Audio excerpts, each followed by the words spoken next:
Okay, I'm going to assume we're ready. Welcome to the December 17th Town Board meeting. I'd like to call the meeting to order and ask everybody to join me in a salute to the flag. Okay? Yep.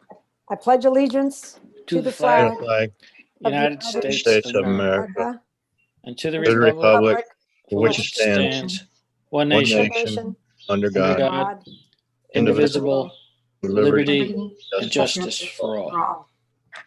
Terrific, thank you. All right, at this point, we're having our special presentation. Mark Carabetta and Eric Teal from Mylone and McBroom. To repeat, everybody send your questions into chat. They'll come to the hosts and we will read them to the gentlemen after they're finished. At this point, Mark, I'm going to turn it over to you. Okay, thank you, Supervisor. I'll say a little bit of introduction and I think Eric will walk us through the results of our stability analysis. Now, I'm going to try and share my screen. Let's make sure this works. Oh, someone has to allow me to do that. Hold on.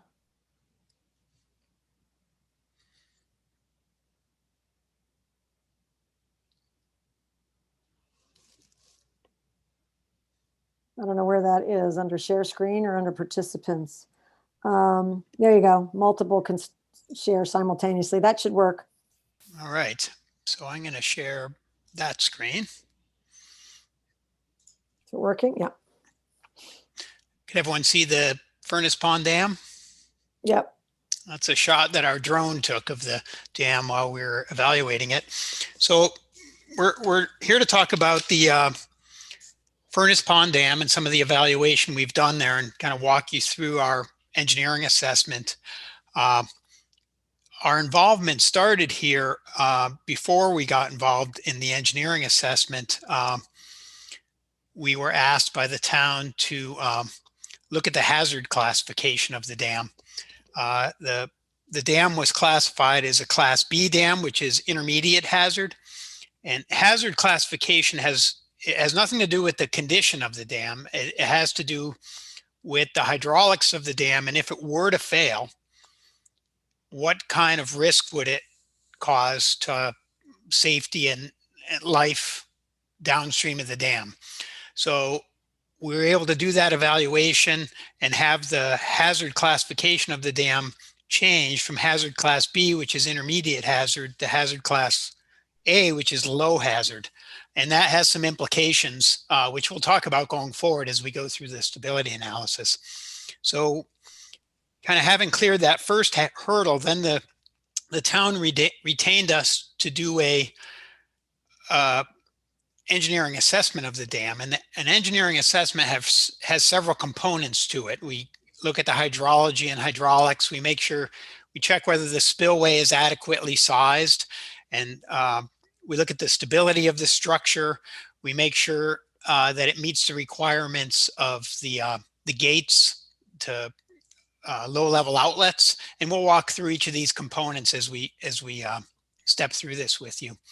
So Eric, if you want to kind of take over the narrative, I could bring up images to go along with what you're describing, and we could walk people through this. Sure. Well, why don't we, for now, why don't we stay with the aerial photo that you have there? So let me briefly go through the main topics here. So let's start with the hydrology and the hydraulics analyses that were done. As Mark mentioned, we were successful in getting the hazard classification reduced from a Class B down to a Class A.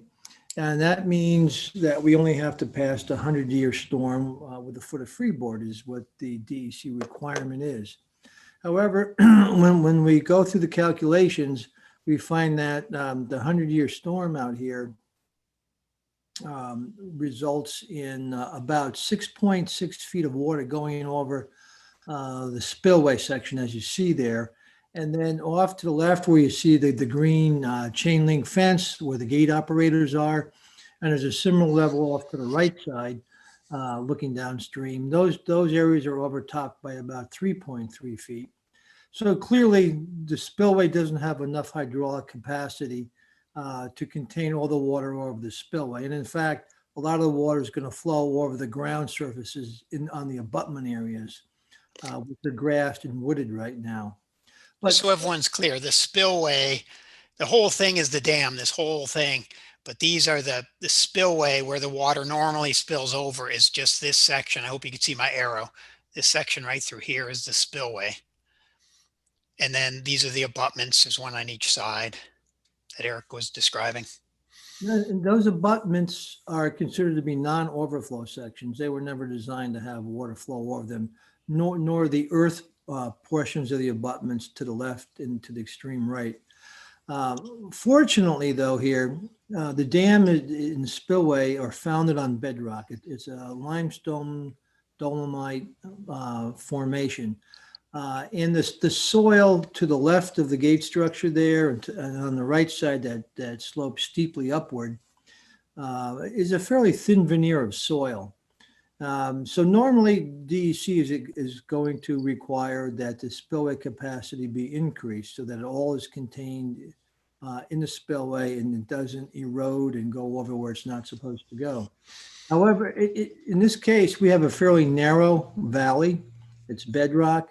There is no practical way to increase the stability capacity on this dam. But because of the shallow bedrock and the exposed bedrock, we feel that it's adequate to just let it overflow during the design storm. You're going to wash out the soil and the vegetation right down to the bedrock. It's not going to deter from the stability of the dam.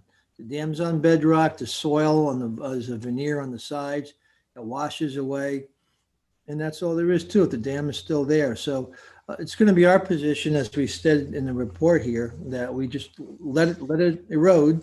It goes down to bedrock, and so be it. I mean, it's that simple. So that's how we plan on ultimately addressing the hydrology and the hydroxide. Just let it overtop, let it erode, goes down to bedrock, which is pretty shallow and it's mostly exposed in the downstream side, and the dam will be stable. Or I should say, dam will be stable. It will not reduce the existing stability of the dam, so there won't be undermining of the dam or anything of that nature. So that leads us into our stability analyses. So with respect to stability, there are 4 cases that we have to look at. One is the normal condition with the water right at the top of the spillway.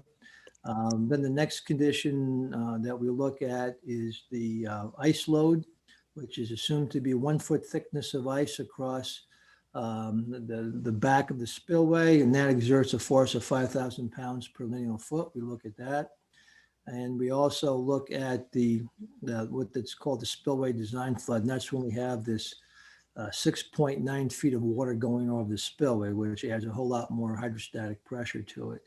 And then we go back down to the normal condition, and we have to apply an earthquake load to it. And we do that through a pseudostatic method. So we went through these analyses. And in each case, we don't meet the minimum factors of safety that DEC requires. So unfortunately, that means something has to be done to increase the stability of the dam. And that leads us to really 2 alternatives that we've outlined in the assessment report here. The preferable one would be to put post-tensioned rock anchors through the top of the spillway.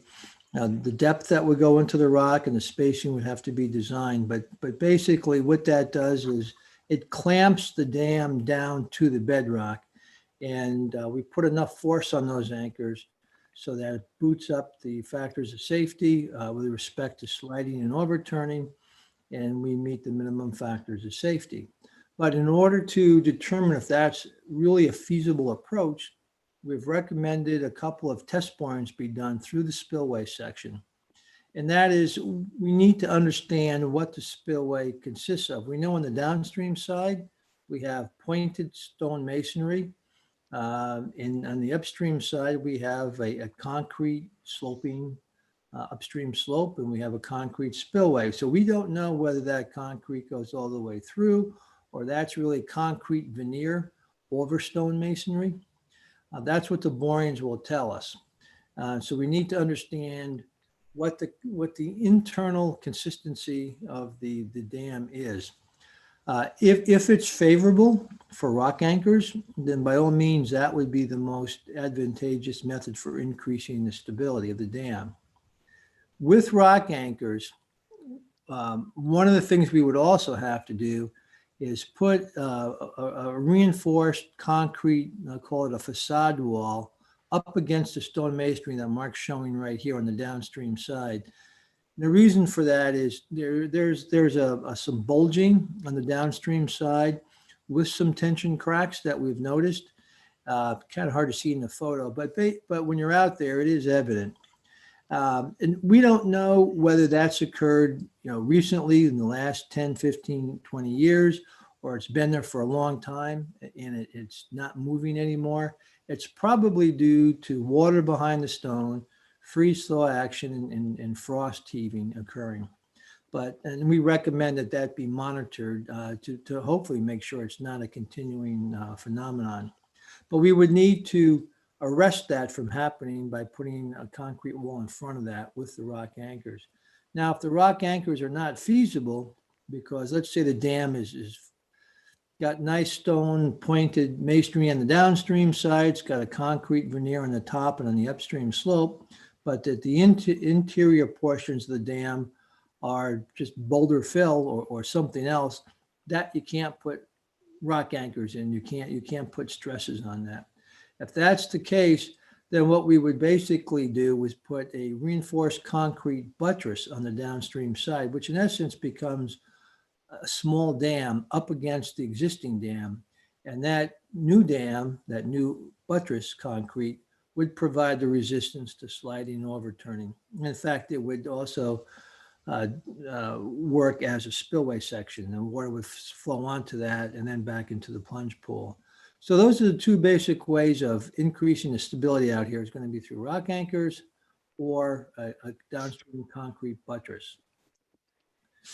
The next thing that was of concern is the seepage. There is significant seepage that is emanating mostly from the left, and that left looking downstream side of the dam in the abutment area where the limestone, you can see the joint sets and the fractures in the rock.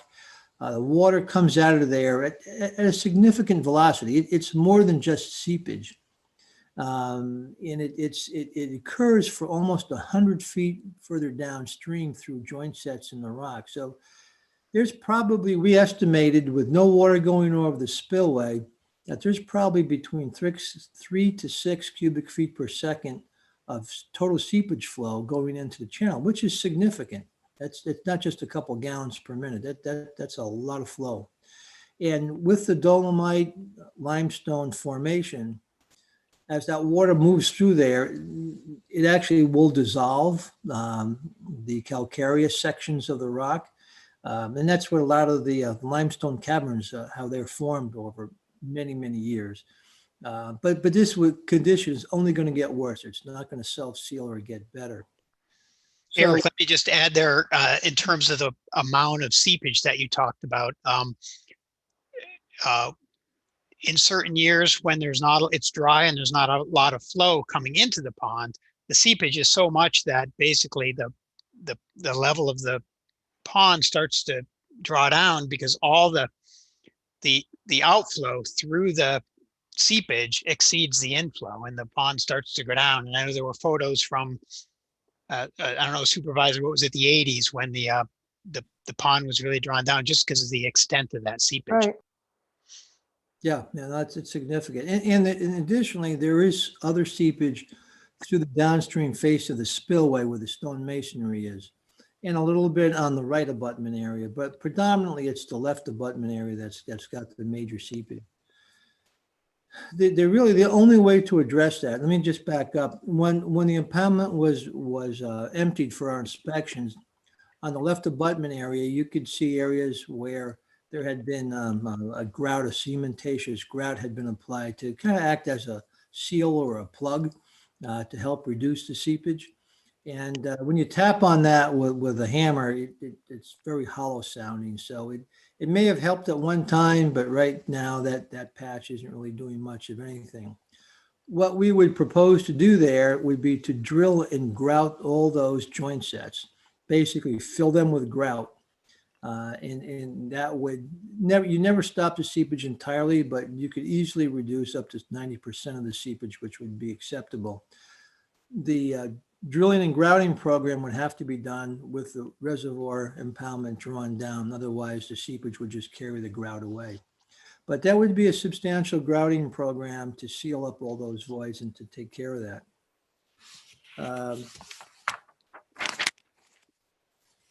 The other item that's going to need some work are the two outlets to the dam. We have two gate operators here. One outlet is lower, which truly is the low-level outlet for the impoundment.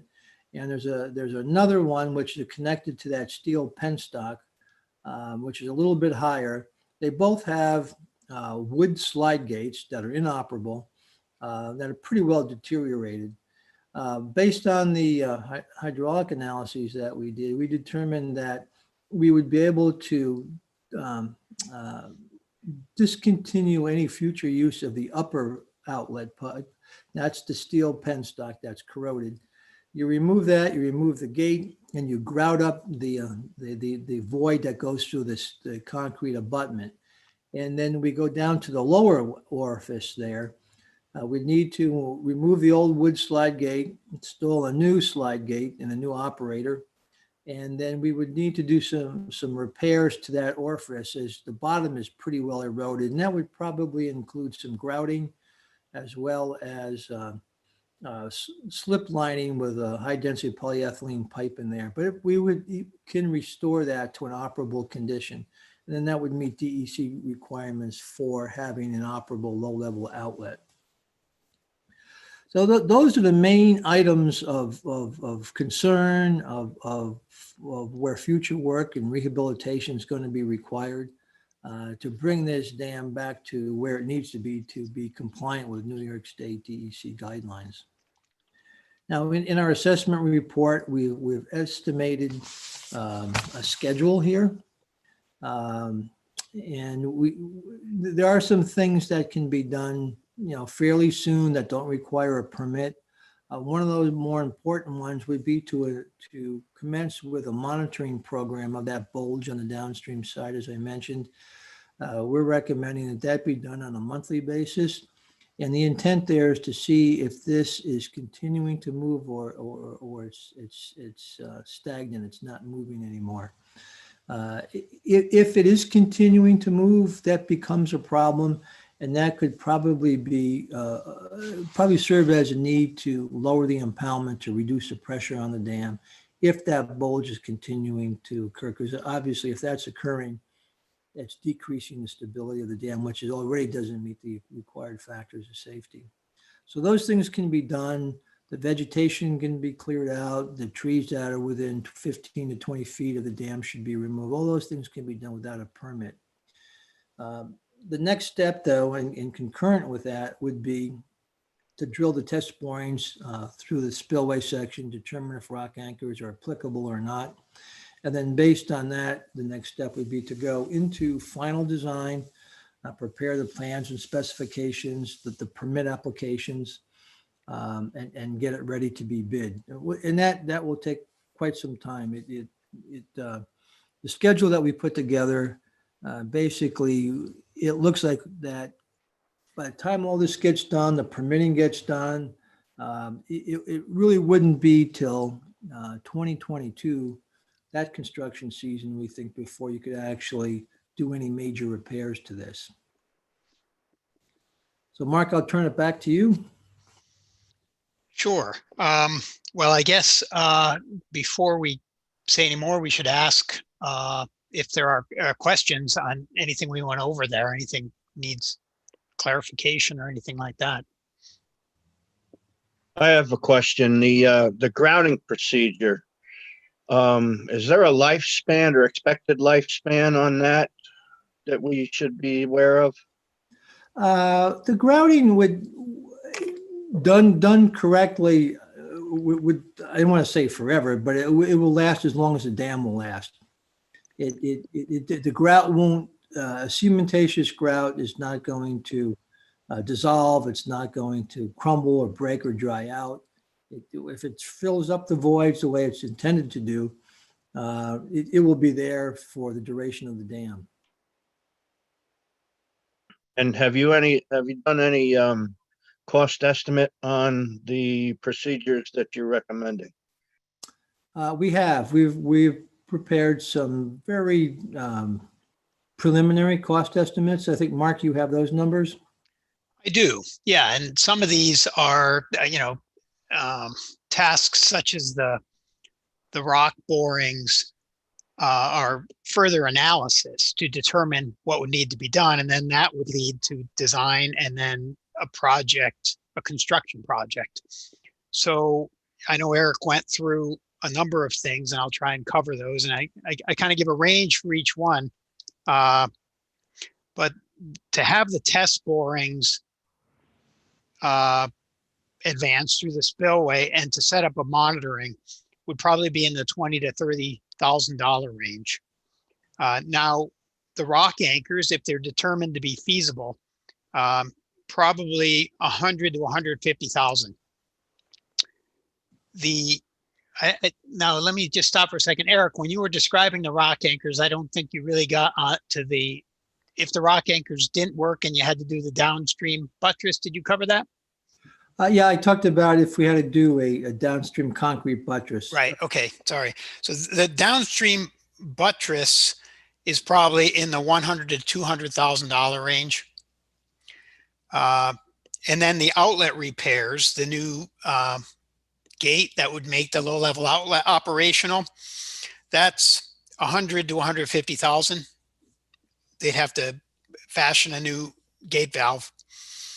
The grouting and repairing the seepage that Eric described on the downstream face and on the bedrock is probably $75,000 to $100,000. And then overall repairs, kind of concrete repairs, things not captured in what I described, is probably another $50,000 to $75,000. All this debris that's piled in front of the dam would need to be removed, and the clearing of vegetation and that sort of thing. So I know that's a pretty wide range, but it's important to understand this is, without having done these borings and we're trying to estimate what the cost would be. Any repairs get designed and then they're bid, and the contractor would come in and do the work. So it's not possible to put an exact number on it at this point, only a range. I think if you add those numbers, we're somewhere in the range of, if you were to do all those repairs, if the borings determine that rock anchors are a feasible solution here, then the downstream rock buttress or core wouldn't be necessary. But I don't know, just tallying those numbers, somewhere in the 400 upwards of 675,000 range, I believe I came up with. Right, I came with the midpoint of somewhere around 550. Right. We also, there's other scenarios that could be explored. We talked about possibly lowering the dam. Depending on the outcome of the borings, it may be possible to lower the dam to a point where it then passes the stability analysis, and can be considered stable. We don't know what that point would be. We'd have to use our hydraulic modeling and continue doing iterations in the stability analysis. So you might have a dam that's lowered by 3 or 4 feet or more from what it is now, but be considered stable. That would result in a drawdown of the impoundment. And we could determine what that would be. Another option, of course, is dam removal. And dam removal, there's a pretty wide range of estimate on that. And a lot of that has to do with the volume of sediment that is impounded behind the dam. That's often with dam removals, that's a big cost factor, because you can't simply let that sediment go downstream. It needs to be either removed or contained in some way, stabilized in place with grade control structures. and that's going to factor into the cost. If it's clean sediment, sometimes it could be disposed of nearby. If it's contaminated sediment, it may have to be handled in a more expensive way to a landfill or to a special site. So there's a lot of variables there. The way to start that analysis is with sediment probes in the impoundment to see how much sediment is impounded behind the dam. And what I mean by impounded sediment is just, this impoundment's been here for over 100 years.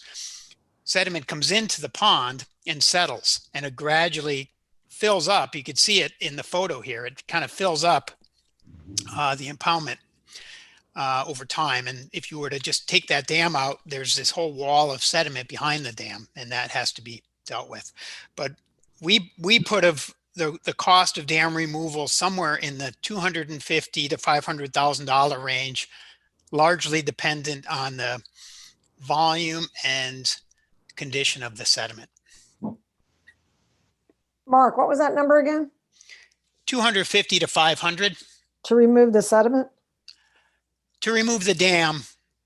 The I range. thought that was, okay, so the numbers are a little important. Just can we back up for a second? When you went through test borings and rock anchors and the buttress and outlet repairs and grouting and repairs not mentioned, I get 705. Okay.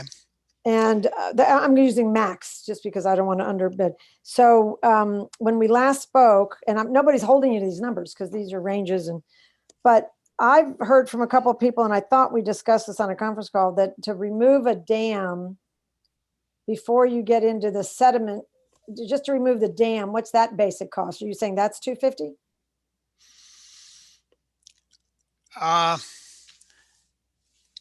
Well, the dealing with the sediment is going to be part of this dam removal, no matter what. So I think, but we don't know right now what the volume or condition of that sediment is. So the range of removing the dam and dealing with the sediment is, we came up with between 250 and 500. Right. Okay. That's what I was thinking. It was 500 the last time we spoke, and that's what other people have said. So I was curious. Okay. Yeah. Were there any others? And the 500 would, if we use the max, the 500 would not include permitting and all the extras the DEC may want if you were removing, as far as sedimentation, remediation, that sort of thing. Right. Like I said, the sediments are an unknown. Regardless of the condition of the sediment, there'd be permitting required to remove the dam. You'd need a protection of waters permit, and there'd be a design component to it. Like any of these steps, there's a design piece. Yeah. How far back do you have to take the sediment out? Well, that's part of what we'd have to learn, but basically enough so that you've got, so you have a channel. If you remove this dam, you'd have a channel coming into the impoundment and flowing and connecting to the channel downstream of the dam. And you'd have to remove enough sediment or stabilize it in place so that it was able to, you could connect that inlet out to where it flows downstream of the dam. And in some cases, in some dams, that's not that much sediment. In other cases, it's quite a volume of sediment. So, and then the sediment that's further back in the pond, that'll be part of the reclamation. Yeah, it would gradually tie into the channel where it comes into the pond. I think I have some. Let me just see if I've got.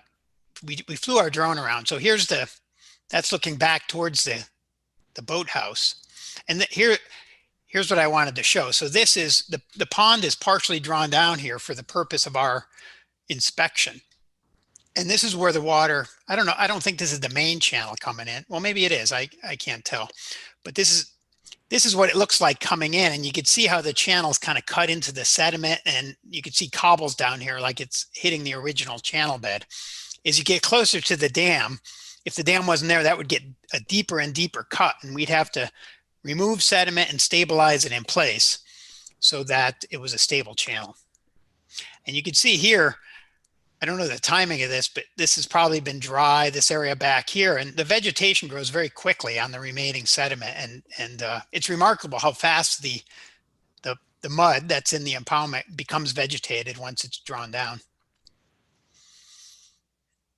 Is that usually something that you allowed to go back natural, or you're going to actually, we would be responsible for planting and doing a full? It's usually a combination of both. I mean, it does become vegetated. If you're familiar with the dam upstream of this one, McKinney Pond Dam, if you've watched that impoundment over the last, 2 years, it's grown up very rapidly and is changing. So in some cases, it's not necessary to plant anything, but often you want to just plant what you want there. You might want trees or taller plants as opposed to what comes in on its own. Got it. Thanks. So, Mark, were you going to show us that video that showed some of the other projects you've worked on? Yeah, I think, this topic of conversation comes up a lot, really, and the question is, what is this going to look like if the dam were removed? And it's hard, it's an unknown, so it's hard for, people aren't always comfortable with it because they don't know. And we've had our landscape architects sometimes do kind of a rendering if a dam's going to be removed, where they basically draw what it's going to look like to show people. But what I wanted to show here is this is a video that we put together. This is on a town brook in the town of Plymouth, Massachusetts. So this is at Plymouth Rock, where the Pilgrims landed, and a river that comes in. There are some dams on this river that had been in there. I think they were built in the 1700s. A whole series of dams, and we were hired to work on this stream. And some of the dams were removed, some remained, but there was fish passage put in place because they were historically important dams. This is a coastal dam, so there was alewife and other migratory fish species. So there was a lot of attention to that. But I'll play this little video if people want to see it. I don't think you'll be able to hear the music through this, but imagine guitar music playing, and I'll start the video.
That's a good shot because it's actually the under construction.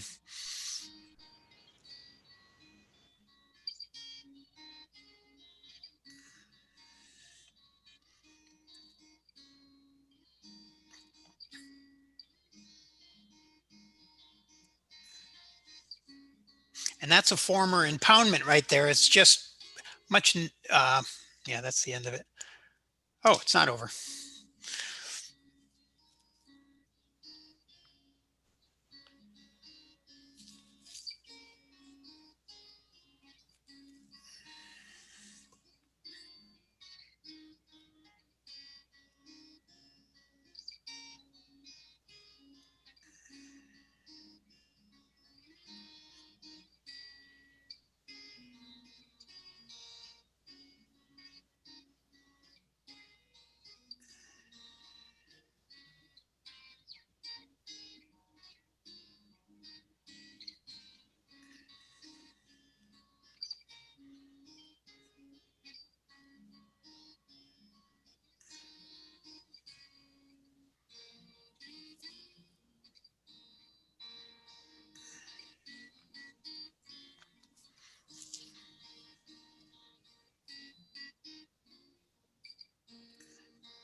So that's a whole series of dams, but you could see the ones that were removed. The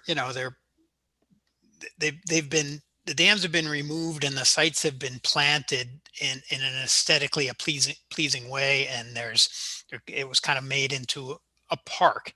Now that channel's a bit different than our channel here. The impoundments were long and narrow in that case, a little different type of impoundment than you see here. But I thought that just give a general idea of what the sites look like after the dam has been removed. So, Mark, let me just add if I can, because I want everybody to understand that we're not advocating for remove the dam. That's the discussion on the table, really. Just to paint the whole picture, the town board, we have been saving for this eventuality for 2 years. And we knew that this dam was going to be very costly, and we have been saving. We have fund balance to pay for the dam, depending, of course, assuming that these upside, your higher ranges are the ones we're going with.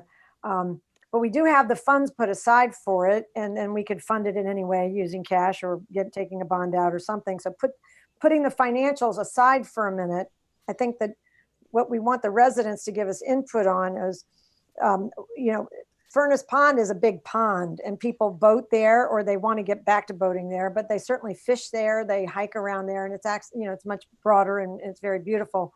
But we recognize, that the dam has issues. I did talk to the DEC this week. The other thing I wanted to make sure it was clear to everybody is that the DEC is not going to force us to do one or the other. They're going to read this report, and it seems like the two main options, although you guys kind of walk through 5, the two main options are, fixing the dam 100% and then maintaining it every year, which will take it sounds to me like about $10,000 a year that would have to be put in every year's budget, or that we decide to remove it. Now, what they assured me of is that they're not going to tell us what to do. All they want is that whatever we do, because it's our dam, they just want it done to their standards. So, in the safety department, we're going to shore up this dam and keep a pond, then it has to be done to the proper standards, which is where, that as they've just gone through, it gets expensive. But the choice is ours, and we have another test to do to get some information about the borings, which I guess will tell us how stable it is on the inside. But for right now, I think if everybody would take anybody that wants to ask a question, Rachel, I think you sent one into chat. If you could unmute yourself or just hit your space bar and ask a question, let the engineers hear your questions, and maybe we can get some more information out. Hi, everybody. It's actually my husband here. He's going to talk. This is Chris Peterson. Great. Hi, Chris. Good evening, everyone. No, I was just curious on like the total minimum cost if you were to keep the dam regarding the DEC regulations. I don't know exactly what they are for this specific dam, but obviously, we're going to look at costs on both sides. But I was just curious if we were to keep the dam, what the minimum costs would be to satisfy the DEC requirements to keep this dam. If anyone's actually had those ballpark figures. Let's say the borings are favorable, and the tiebacks into the limestone will work out, what those minimum costs would be. And at the shotcrete on the downhill side of the spillway that sounds more cosmetic. If anything, we could just monitor that. And those are my only 2 questions. So that's all. Thank you. Well, the range that Mark, could you just attest to this again? The range, he gave us a range for each segment that they recommended they said would need to be done, especially from the DEC's perspective. And I added up the high side because I always think it's going to cost more than the low side. So I came up with 705 for each one of those things that were $705,000. At one meeting we had a conference call. For some reason I had 750, 770 in my mind, or written down when I listed all the things that we had to have done. But Mark, it looks like it's going to be in the $700,000 range. Would you agree with that if all of these things were on the high side? I think that's right. I mean, one of the variables is depending on the rock anchors, whether we need that other component, that downstream rock core, and that may be the difference in. So let's see, I came up with about 3, 4. If we leave out that rock core, let's assume the rock anchors were feasible, then I think we'd have on the low end, well, I'm coming up with about 325 plus the cost of the actual borings and tests. This is tough when you give ranges because it's hard to know what to add. But yeah, probably the low end, 425 or something like that. But then we'll have to remove some trees. We'd have to clean out all the debris. All of that would be extra. Is that correct? Yes. Well, I put that in the overall repairs category. Oh, good. Okay. So that's pretty wide. We're talking, let's say 350 to 750. Yeah, I'd say that's right. I had written down 425 to 675, but really it depends on whether those rock cores are included. So that test, though, the borings test, I added that in.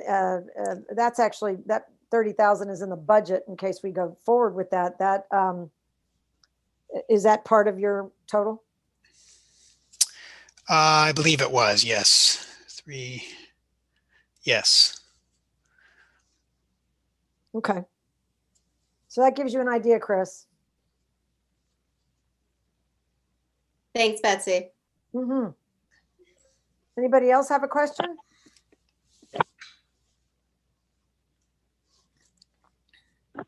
Yeah, Betsy, it's Kevin McGibney. I mean, I think we're going to have to do the borings, obviously, to see which direction we're going to, head in, whether we take it down, whether we fix it, and how much we have to fix. So I think, a lot of this financials is definitely going to depend on those borings, what they tell us. Right. It's a good point. Betsy, can you hear me? This is Dennis Dunning. Yes. Hi, Dennis. Hi, Betsy. There may be sources of funding to assist in the removal of the dam if that is the decision that the town would like to make. It's funny, Mark mentioned that also, and we have heard that. I think the fear is that even the DEC can't attest to the fact that they'll have that funding given the financial situation that the state finds itself in. So I think just to be practical or sensible, we may want to make our decisions assuming, let's say it was $500,000 to remove a dam and to do everything. And it's the upside of, let's say it was 700 using the upside of everything to repair it. We do have that money. So I think what we need to do, and we had this interesting discussion at the board work session where we were all talking about, another important aspect of this is when you spend that much, let's say we restored the dam, and when you spend that much money to restore a dam because it's so old and it needs something, it's going to need this attention one side or the other. The main thing that has to happen is the town has to embrace it, and the town has to understand that there will be an annual maintenance of that dam. And you can't say, oh, wow, we had a tough year this year, we're not going to spend the 10 grand on the engineering work to make sure, and let that go into the second year and the third year and then the 8th year, because then you're incurring a big bill for the town again in the future. So I think another aspect of this, and I would encourage the other board members to speak up, is that whichever route we end up going, if it's to restore the dam because we all love the pond, then basically we have to understand that it's an annual commitment. If we stay on top of it, it seems like it could be 10 grand or less. To let it go by the wayside 1 or 2 or 5 years is dangerous, and then it's bad for the town. So there's that ongoing commitment when you keep the dam. Any other board members? We've had some really good discussions about this. Would anybody else like to add anything? Betsy, is there any information on how much boating actually takes place on Furnace Pond? Yeah, 0. And that's there's a couple of reasons. And actually, I'm hearing this, second or third hand. There was somebody a few years ago in management decided to get rid of the boats.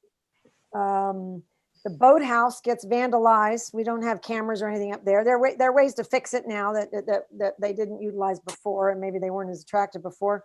The boathouse gets vandalized on a regular basis by teenagers with nothing left to do. I guess last summer we had some kids put an axe in the door. In that boathouse, at some point there was a cute little dock or a little deck where people could sit out and have lunch or something next to the boathouse. That got vandalized, so they took that apart and got rid of it. There was a gentleman who died in the pond, but it wasn't had anything to do with safety or anything. He was fishing, and my understanding is he had a heart attack, and so that spooked some people, so they got rid of the boats. The 50th anniversary is coming up again, and there have been people that have asked, are you going to restore that wonderful boathouse, and can we kayak again? Can we take little boats through the pond? So people do ask for it, and one of the decisions we would make is, do we want to gear up, which it wouldn't be a big expense to gear up to make it available that way for people. But there's a lot of fishing and there's a lot of hiking around it. Do we have any numbers on the amount of fishing that occurs through the permits that are issued for fishing? I don't know it if Andrea remembers it, but that's something we can get easily. There's usually at least 50 to 75 people a year that ask for fishing passes for the town. Okay, I'm pursuing this only because, you've talked about the fact that there's an annual maintenance cost, and people can get a license, but they may not be using it very much. And I'm curious to know if we have some sense of how much fishing actually does take place on the pond. And then if you had that information, it would give you a better sense of whether or not the annual costs might be appropriate for the amount of fishing that's being used. And there's nothing to say that if you remove the dam and allowed the stream to go back to its natural course, that fishing couldn't take place, albeit for different species. And then the other reason I bring this up is because if the dam on McKinney Pond is not going to be rebuilt, this would be an excellent opportunity to restore a very large section of this water body back to its natural course. And I sent you a link earlier today that was a description of removing dams, and it's from the Nature Conservancy and the benefits of removing a dam.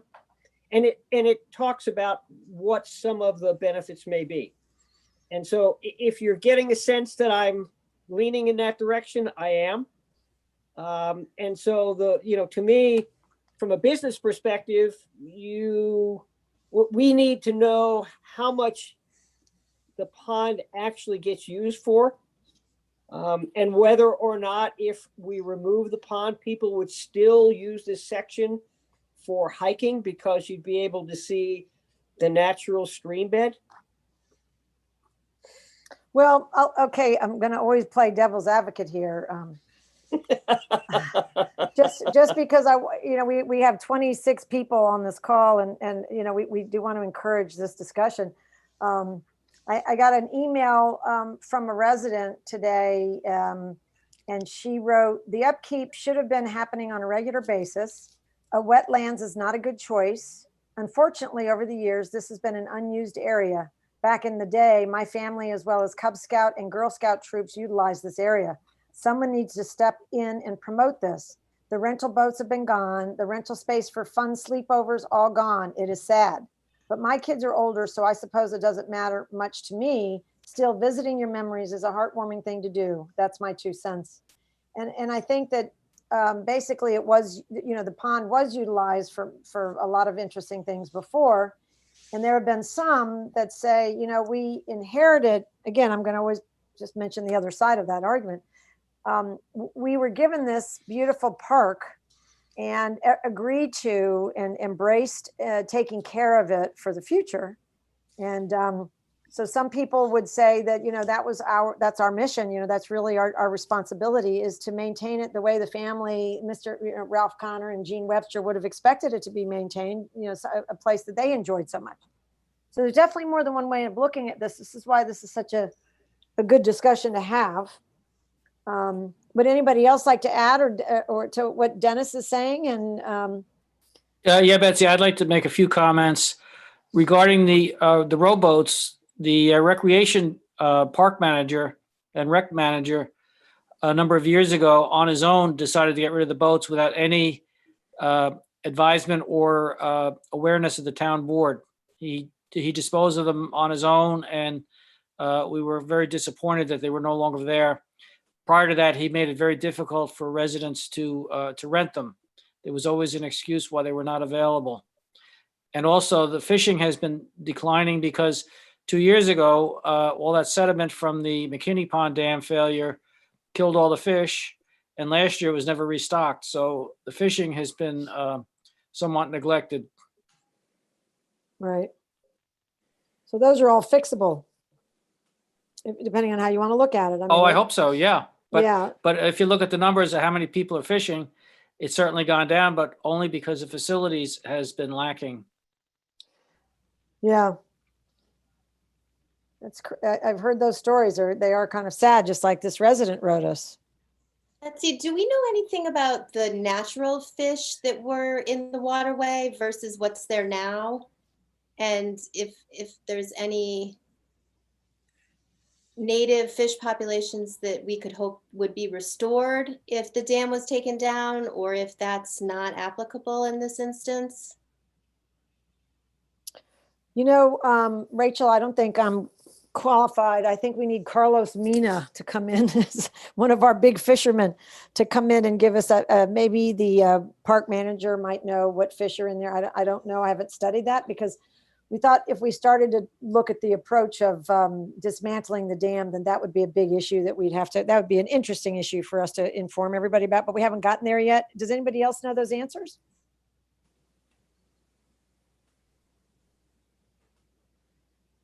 No? I mean, Rachel, there's always been a lot of like the natural things that you're going to find, there's bass, there's some perch, or at least there was back in the day. There are some bottom feeders now and stuff like that. But I mean, since the silt, like John mentioned, since the silt filled in the top, I mean, you can kind of see it on this photo.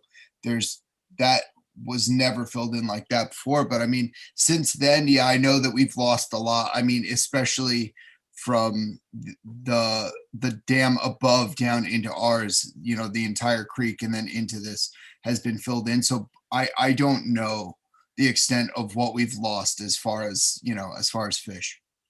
Well, if Rachel's question was, what species of fish were present before the pond was there, that may be impossible to answer unless somebody did a survey a long time ago that we are unaware of. What the pond did is it created what's called a warm water fishery. It's basically sunfish and perch and some catfish. And those are fish that do well in basically standing water, which is what the pond is. And then if you were to allow this to go back to its natural course, you would not find sunfish in this area. They would be replaced by more stream dwelling fish.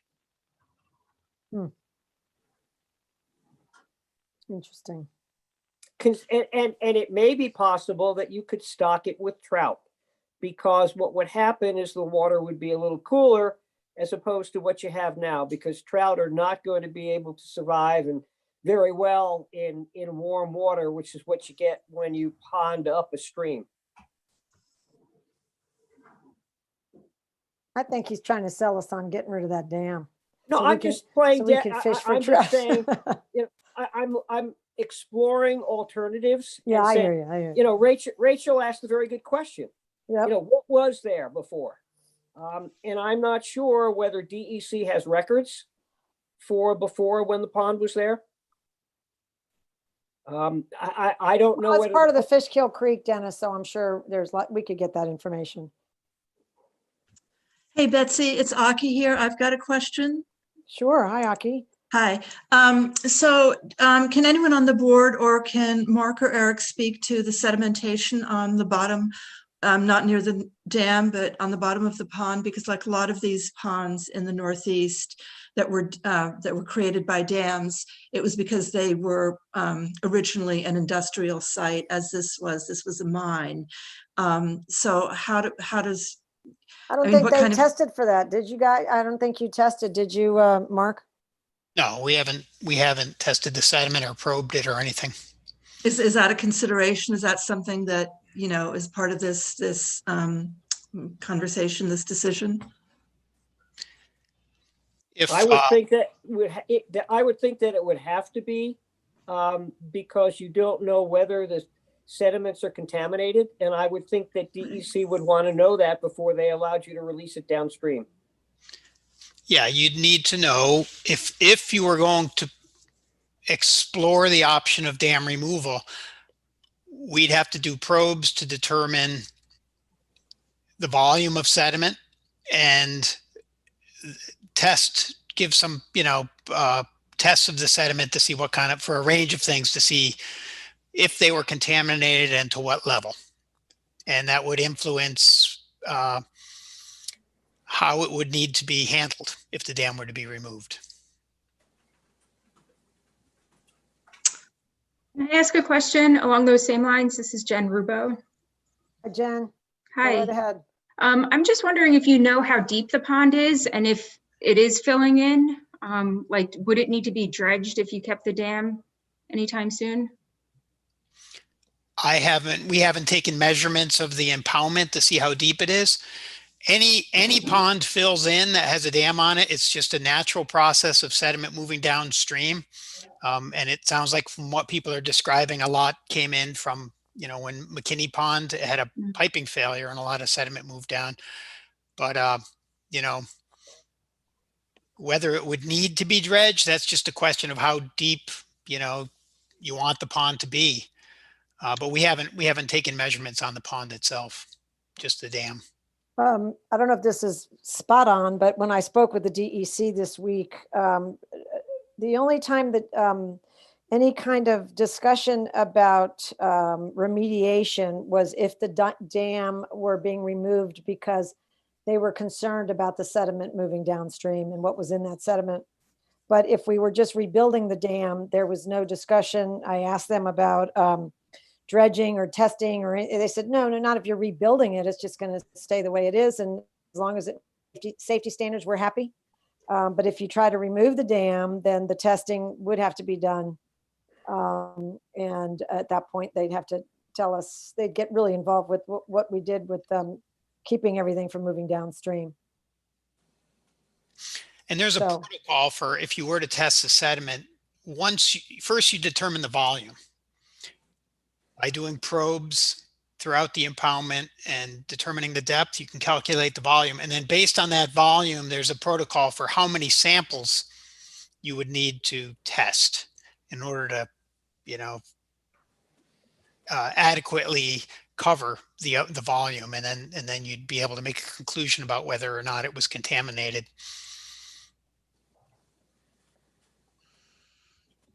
So maybe we've been going on for an hour now, and I think I told everybody it'd be 45 minutes, but it is our last meeting of the year, so we want to cover this this subject thoroughly. Maybe we take Councilman Kevin McGivney's suggestion, and I think the engineer's suggestion, which is to try the borings and see what we're really dealing with as far as the stability of the dam, and then regroup and hear the results of those tests. And while the town is looking at the residents, are looking at pros and cons of both sides, but we won't really know about that stability until that boring test is done. Correct, Mark? Right.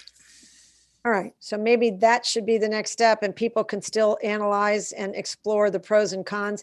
And then, the other thing is, what do we want to use? Are we going to get full use out of this pond going forward? Maybe we set things up a little differently if people want to keep it. that we build a robust program around it, such as that the resident described in her email that, made her sad that it wasn't there anymore. So anyway, I want to thank both Mark Carabetta and Eric Teal for joining us tonight and giving us this extensive presentation. I think what we'll do now is move on, and then we're going to talk to some residents later and follow up on this.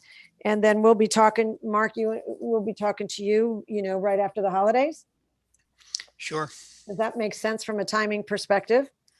But we do thank you for being here tonight, and your work has been terrific. You've been very thorough, and you've given the board a lot to think about and a lot for the residents to talk about with the board. So well, thank you. These are, they're not easy decisions, but I think you're going about it the right way, just getting all the information and having a discussion. Great. Well, thank you. And thank Eric for being here as well. Thank you. You guys, will let you peel off because the next segments may not interest you as much. But we will be talking to you right after the holidays. Thank you very much. All right. Take care. Okay. Thank you. So for everybody else, you can either stay on or you two can peel off after that discussion. But the board wants to encourage you to email us or call us, share your thoughts, get together and think about how you might want to use the pond differently. Or do you like the idea of having a long, thinner stream with new landscaping? A lot of different ways we can attack it, those two different ways, and we need some input, frankly. So with that being said, I'm going to move on with the town board meeting because we do have some other things to do tonight to get through. So get in touch with us, everybody. And I hate to move, but I'm going to move on so we can get through everything we've got to cover tonight. First of all, for the town board, I'd like a motion to approve the minutes from the November 19th meeting. May I have that motion? So moved. Okay, is there a second? Second. All in favor of approving the minutes from November 19th? Aye. Aye. Aye. Terrific. Okay, that motion passes. Now I'm going to rush right through the town supervisor's report.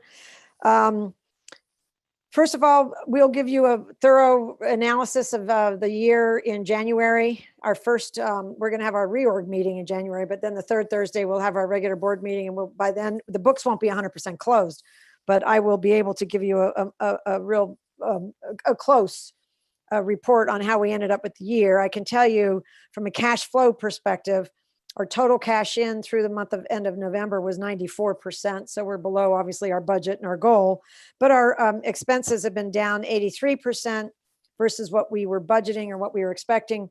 So our good managers with their ability to track and keep expenses down is really helping us a lot. So while we're going to be down in revenue for the year, our people are doing a good job, and it has helped us. I'm going to zip through a few things. One of the things I wanted to say was we've gotten a couple of really lovely letters. I forgot to bring several of them because we worked from home today. But some of the folks, this one really struck town clerk Casey and I kind of in the heart. Dear town staff, Joanne and I are moving shortly, and we want to thank all of you for the great support you provided us over the last 20 years. We will surely miss you in the town of Unionville. Hope you all have a wonderful and Merry Christmas, Randy and Joanne Casement. And we've gotten some other lovely cards from people, and people thanking the town for being supportive during their tenure here. It just kind of breaks your heart when you know people are moving away, but it does seem like people are, and but they've enjoyed their time here, and so we'll just continue to do the best we can. The next thing I wanted to share, and I am going to talk fast, I'm sorry, but we switched over from the Duchess County's workers' comp plan a couple of years ago and joined Comp Alliance, and it's like night and day because it's a real workers' compensation company. And I just, we got a letter from them on November 30th that we are pleased to announce that the town of Unionville is qualified for the Comp Alliance Safe Workplace Award for its performance during policy year 2019. It came with a monetary award that benefits us that we have now deposited in the general fund. And I think I didn't bring the copy of the check, but I think it was like between $500 and $600. Great company. They've served us so well. They've helped train us. We haven't had any issues with workers' comp since we've been on board with them, and the fact that they give us a little money back because we do a good job, or our managers and our staff do a good job is terrific. From a revenue perspective, things aren't all bad. I have to tell you, our mortgage taxes, we just got a check for $94,646 from mortgage taxes. So in effect, we met our entire year's goal with this last check, and we get a check for the next 3 more months. So we have 3 more months coming. So the good news is that although there's been people from New York City and everywhere trying to move into our lovely town, they're pushing real estate prices up, and the mortgage taxes is coming in to help us. So I think that that's really, that's a good bright light for us. I wanted to mention the absolute auctions. We did sell an old truck, a 2004 truck, and got $2,600. So that went right to the highway department, which is great. I also wanted to mention that all of our zoning board and our planning board chairs and board members will be getting stipend checks that will go out tomorrow or Monday. So thank you all for your wonderful service for the year. They have to do an awful lot of work, and they do get paid $100 for each meeting that they're able to attend. Most towns do it, not all towns do it, but we know the workload is so heavy that we've always got it in the budget. We're pleased to have them. So those will go out. And I mentioned that they're stipends only because that means they're not employees, they're volunteers, and they're not part of workers' comp and those other things, but they are covered from a liability perspective should something happen. Also wanted to mention that we just signed the Duchess County countywide shared services plan. And this is something that, the county's been participating in. It's a state requirement that people band together, which had been happening in Duchess County anyway. But I did want to mention, for the first time since I've been here and having conversations with them, they're starting, the county, the collective group is starting to push back a little bit. And in the report that gets sent off to the state that we all signed off on, meaning all supervisors and mayors signed off on, Marcus Molinaro wrote, "It is important to note that the state has a critical role in producing meaningful property tax relief," because they're always pushing it down to the towns, not to the schools so much, but to the towns. In Dutchess County, nearly 70% of net county costs are for mandated programs and services, which I think you've heard before. The remaining amount is optional spending, including crucial government functions such as health and mental health services, sheriff, road patrols, road repair, snow removal, public transportation, 911 dispatch, and senior services. Dutchess County has been sharing services and containing costs for years. Now the state needs to do their share to reduce mandated costs instead of simply blaming others. And it was the first time I had seen it in this report we signed off on. And I was just wanted to share that with you because I was thrilled that it was there. And lastly, I just want to share the 2021 board annual meeting and training school is coming up in February, and it's going to be online. And it's a very important learning opportunity for town board members and planning board members and the like, highway supers. So that's coming up, and I want to remind everybody to sign up for that. So the rest of our report I will give you in early January. And so that's about all that I was going to share with you tonight. And now I'd like to turn to the board members. Councilman Welsh, I'll start with you. Is there anything you'd like to report on? Not at this time, other than, I've been busy with reviewing all the data about the dam and stuff, but, and the annexation process. So just staying on top of that stuff. Yeah, there's a lot to know. Thank you. Councilman Frazier, anything you'd like to report on? Pretty much the same as John, just taking everything in at this point. And I will comment on the dam there. I agree that the next step would be to go forward with the core testing so that we have more data to make our final decision with. Yeah, sounds good. Okay. Councilman Durland? I'm good at this time, but I agree with what the other guys were saying. Okay. That's great. Councilman McGivney, anything you'd like to report on? No, got nothing at this time. Thank you. Okay. Now, I don't believe Ed Kading is on because he was working for Yeah, he and I had spoken several times today. Ed Kading, our highway super. I will tell you that the 2021 bid documents are in, and the town board members have been given those bid documents. And I know that Superintendent Kading had reviewed every one of them, and he opened them with the town clerk was present when he did so.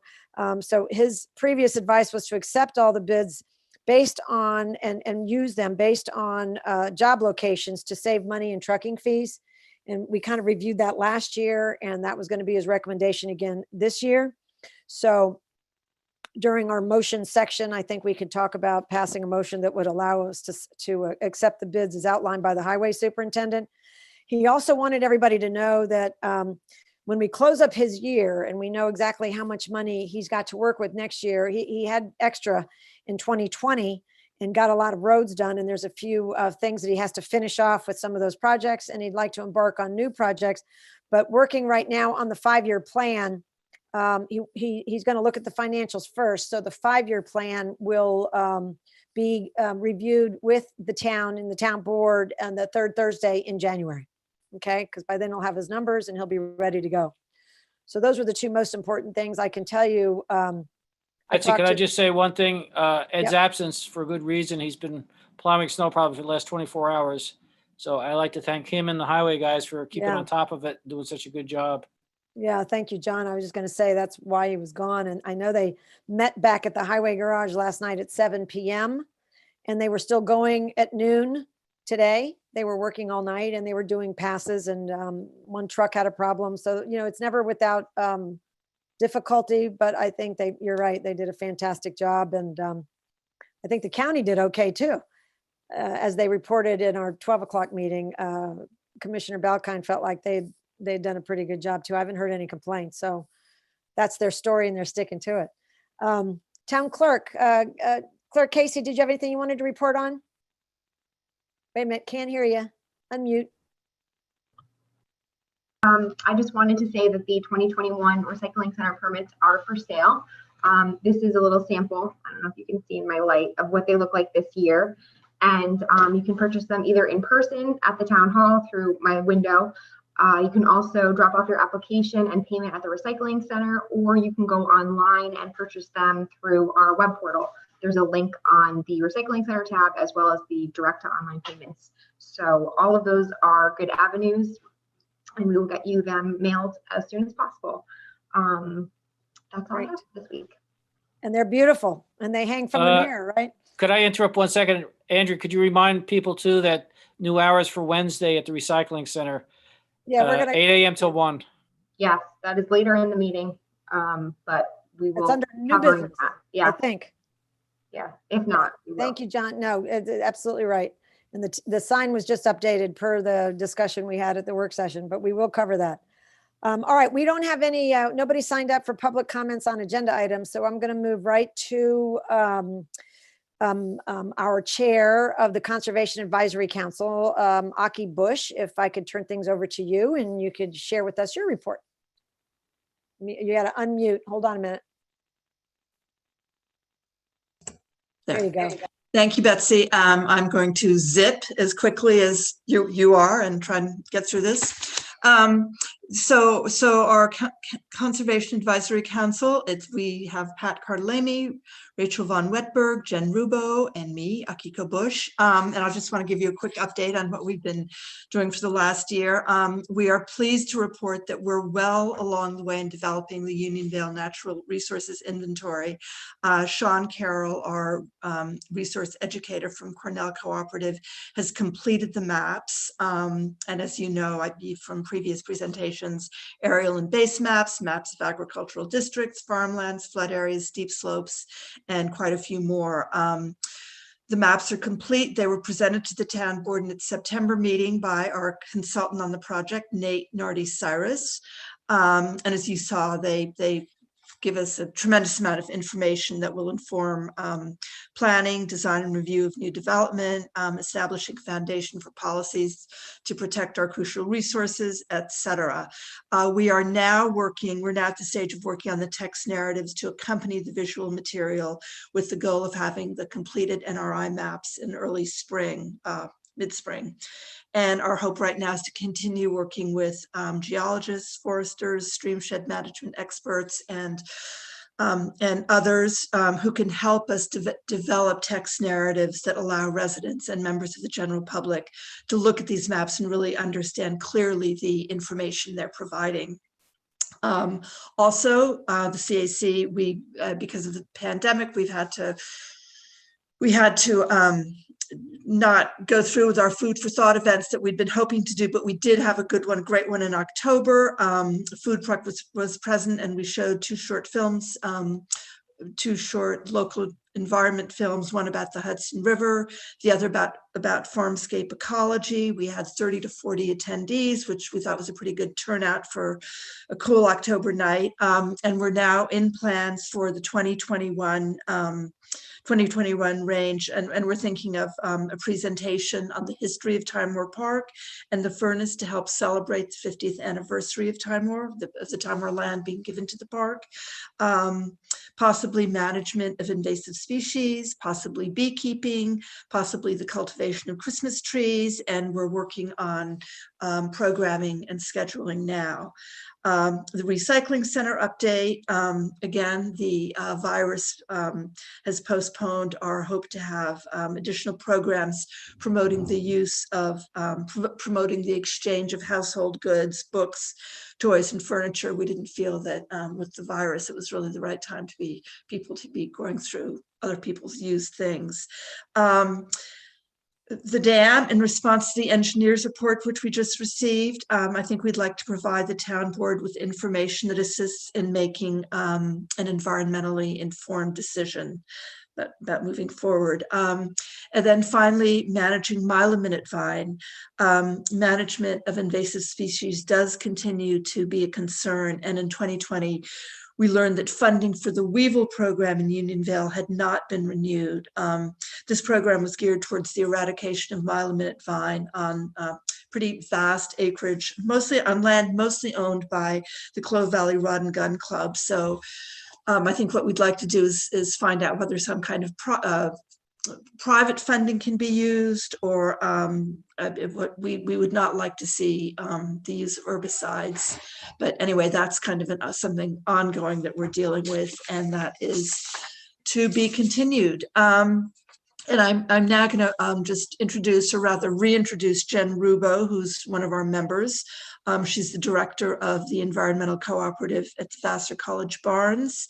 She and her family live in Unionvale. She's also worked closely with the Cornell Cooperative Extension in Vassar to start the Fall Kill Casper Kill Creek Week, which is a week-long series of events educating people about local watersheds. She's also worked on the City of Poughkeepsie NRI, so her expertise on drafting and implementation of our NRI is currently of great value. So I want to let her speak now about her role as coordinator for climate smart communities and her work with her students at Vassar on the baseline inventory of Unionville greenhouse gas emissions, which was a presentation they did last night at Vassar, and it was terrific. So I will turn it over to Jen. Great, thanks, Aki. I'm really excited to start working on the Unionville CAC and also to start as the Unionville Climate Smart Community Coordinator. Just a little bit, I'll just really quickly tell you a little bit about myself. I've lived in Unionville for about 7 years. I grew up in the town of Clinton. My family moved to Hyde Park. I moved there with my husband and my kids. We lived in Hyde Park for about 7 years, and then we came to Unionville. As Aki said, I currently work at Vassar College. I've been working with a group of students this past semester on in in an environmental studies class. It's an introductory class. Most of the students are first years and sophomores. And part of what they did for their final project was complete community greenhouse gas inventories for 6 municipalities in Duchess and Ulster counties. And Union Vale was one of those municipalities. And last night they presented on it. I'll tell you really quickly what they found out about Union Vale is, and it's really actually very good news. So they looked at both emissions from the towns and potential for sequestration of carbon. And they used remote tools, mostly mapping tools that you can find online and using ArcGIS. And so for sequestration, they looked at the amount of forests, farmlands, wetlands, and grasslands. And then emissions, they inventoried heating, both oil and gas in the town. They looked at consumption of goods and services. They looked at electricity, and they looked at transportation. And essentially, Union Vale, based on this preliminary inventory, is carbon neutral. And that's really due to all of the forested land that we have in our town, which is really exciting. And also, I think really underscores the importance of the forested areas in the town of Union Vale. It kind of gives them some value and some numbers that you can really put to them as far as why they're so important, not only for Union Vale, but really regionally as well, because most of the other towns did not have this outcome. And Union Vale was really the only town of the 6 that they studied that was even close to carbon neutral. So that's really good news. So I'm excited to be working more on this Climate Smart Community Program. I'm looking forward to strategizing how we can achieve some more of the action items that are in the Climate Smart Community, the program, and get us moving towards bronze certification. So I'll leave it at that. But and the reports from the students and their presentations will be available for all of you to look at. So I will I'll send those along as soon as they're up and available. Anyway, thanks. Well, Jen, first of all, welcome to the CAC. I've been involved in a couple of those meetings, and it's been great to have you on there. Aki's doing a fabulous job, and the whole team, the CAC, is really terrific.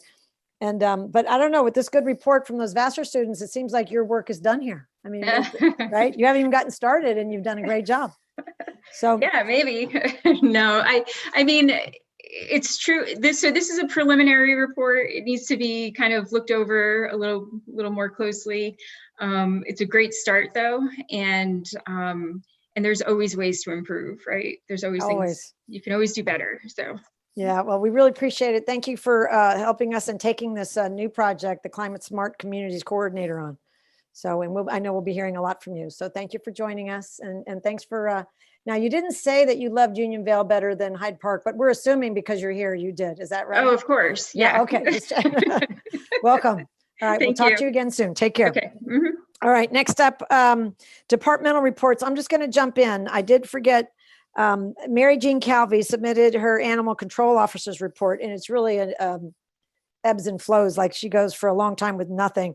But I love these reports. During the month of October, well, this is in November, there were 0 dogs found, 0 lost dogs, and 3 animal complaints. So that was Mary's. Next up, we would have recreation. Councilman Welsh, would you like to take that one? Do you have the summer camp? Sure. Yeah. Okay. Thank you. I would like to mention that we're already planning ahead for our summer camp. We're all looking forward to it. This year, I should say, was very difficult, disappointing. Session 1 begins June 28th to July 9th. Session 2, July 12th through the 23rd. Session 3, July 26th through August 6th. And Session 4, August 9th to August 20th. The prices for the camp would be, do you want me to give that detail? No, I don't think that's necessary because it's all on the website. But the good news is the prices haven't changed from last year. Right. Yeah, same as last year. Yeah. For this year, and we're looking forward to another good year this year as compared to 2019. Great. Yeah. Thank you. And registration begins January 1st. MyRec. Yeah, January 1st. MyRec.com. Right. Thank you. Thank you, Councilman. Next up, for old business. We're going to talk about workers' comp for a minute.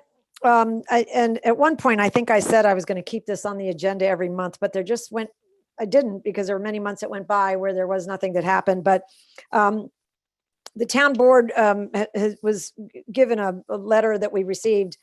It was dated November 30th, but it just came in last week to our attorney who was working with us on workers' comp. Now, just to remind everybody, we left that program. We had big problems with the program when they walked in one day and said, "Oh, by the way, next year we're raising your annual premium 335%." And we realized that they didn't manage it well, and they didn't service us, and they don't train, and it's not really a robust program. I think it really existed to help, the city of Poughkeepsie and the Duchess County keep their costs down. And for many years, Unionville's costs were down, frankly. So anyway, we tried to extricate ourselves from the plan. They wanted to charge us an exorbitant amount of money to get out of the plan once we elected to get out, they beefed up all these future expenses that they might encounter. So they told us we owed them $173,557. We had a very highly regarded workers' comp specialist join our team and write them a letter back. It's saying that for a lot of reasons, including you don't even have a legitimate contract. And the last time the last dollar amount you put on one of the two outstanding open cases we had, you were recommending a lot of money for it, and it ended up settling at $35, and we got a $500 check back, the employer. Anyway, so there are a lot of reasons we have disagreements with them, and we wrote them a letter and said, "Look, we'd like to settle with you. We'll write you a check for $40,000, which is $5,000 more than that last one settled for. So we think we're being extremely generous. Take our offer." And that was, I think, in the middle of last summer, and we've never heard anything. So they just wrote us and they said, while, I won't read the whole letter, but it says, "While I appreciate that the town is interested in settling this matter, in order to accept any amount less than the 173, the plan requires a detailed description from the town with numerical and documentary support, explaining why $40,000 satisfies the plan's demand." Now, I will say, and they said, "I note this is not a rejection of the settlement offer, but rather a demand for necessary information in order to support acceptance of an amount less than that was calculated at the time." So we've got some, the attorney and I are going to sit down and roll up our sleeves and pull out all those old numbers and write a long response.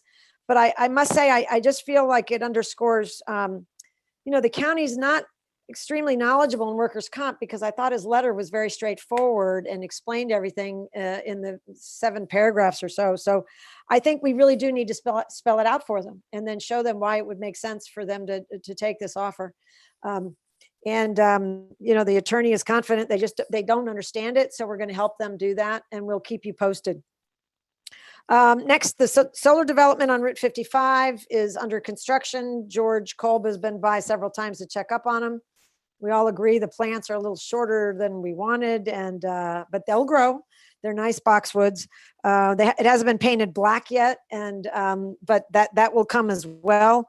We'll keep you posted on that. If anybody has gotten, I guess some people have communications from commonenergy.com, the group that was chosen to get the Unionville residents signed up so they can get that 10% discount.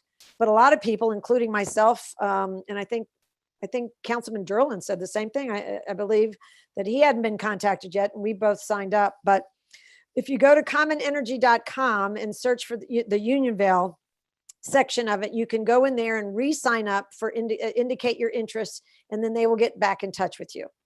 And really, it's very similar to any other town having a solar development. Everybody gets about a 10% discount. There's not really a big difference. You just obviously you want to read the paperwork, but that shall be forthcoming, and we're waiting to get the town on the same deal with them. Excuse me. So good luck with that. We'll keep pushing them to reach out to town residents so everybody can get signed up that wants to. Annexation of Time Warner Park parcels in town of Beekman. Councilman Welsh, were you going to mention this? Yes, we had a public hearing a couple of weeks ago, almost 3 weeks ago. We met with the town board of the town of Beekman, and we had residents from both towns there to discuss the pros and cons of the process. and the result of it. And there was some criticism by residents, a handful of residents in Beekman who seemed to be going on a separate tangent as far as their objections. But bottom line was there was a lot of good reasons for the town of Unionville to annex these parcels, and we're hopeful that it's going to move forward. Great, thank you. Now, I know that our attorney, Jim Nelson, submitted a package to the county to get some feedback from them. And if it's in their jurisdiction, they will, and they may or may not. But my guess is that the town board, the Unionville Town Board, will deliberate and vote on whether or not this is in the interest in the town of Unionville probably in January, would be my guess, based on advice from council if he wants to delay it, but otherwise probably January. So that will be on that agenda.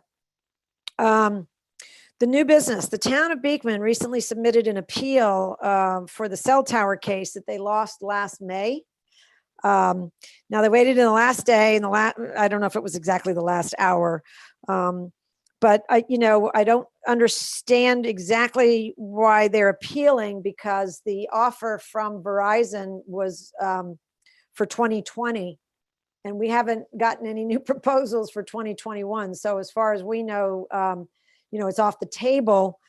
So there really isn't, since they haven't approached us again, and the time ran out. So it could be a delay tactic. We're not really sure why they're doing it, but they did submit the appeal.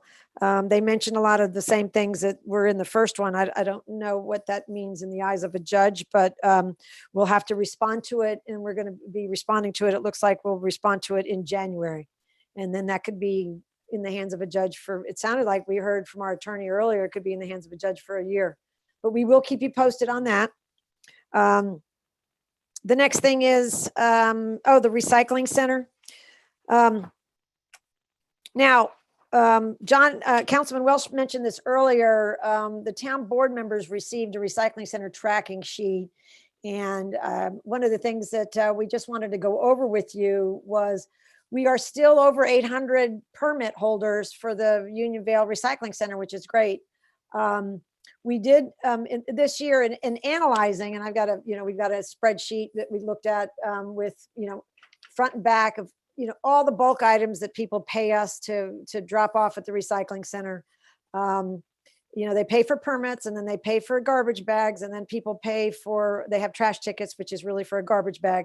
And then they pay for individual bulk items, although residents get 2 free bulk items when they get their permit.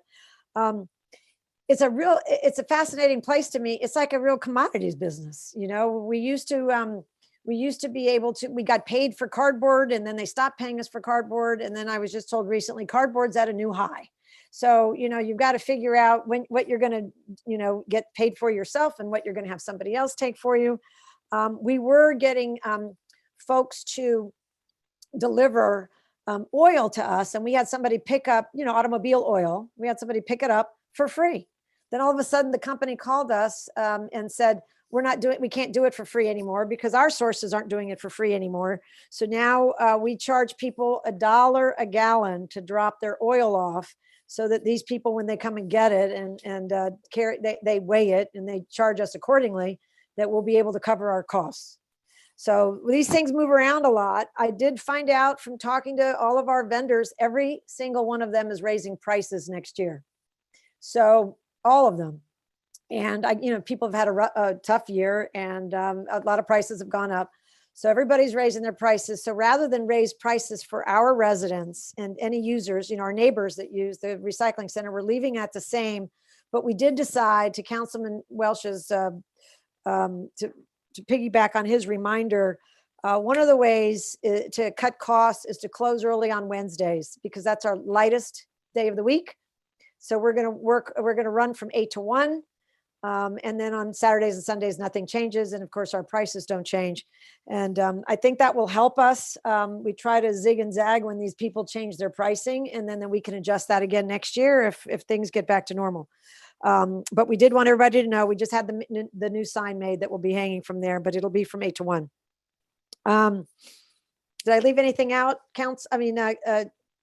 Clerk Casey, did I forget anything? I think that was about all we were going to review.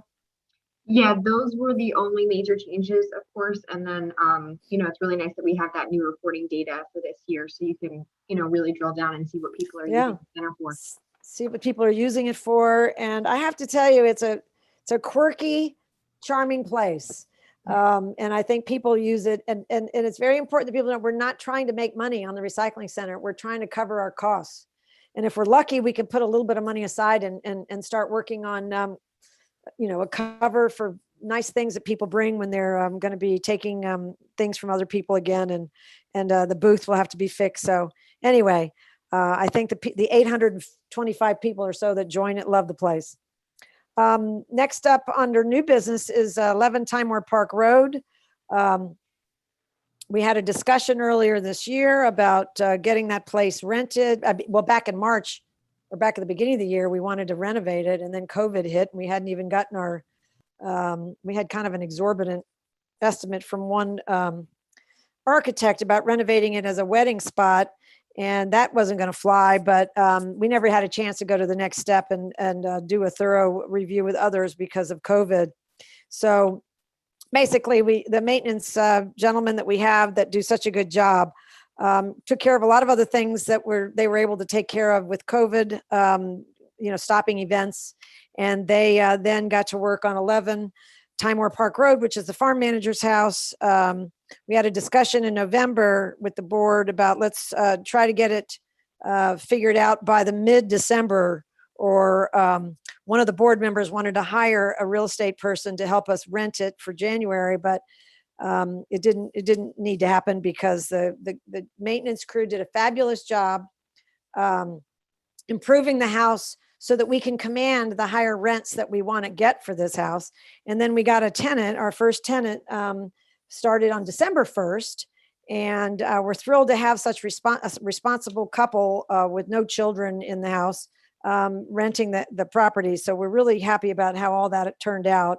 We spent $7,600 renovating everything and complying with everything that our building inspector, George Kolb, wanted us to do so that we could get the CFC, which we got last week.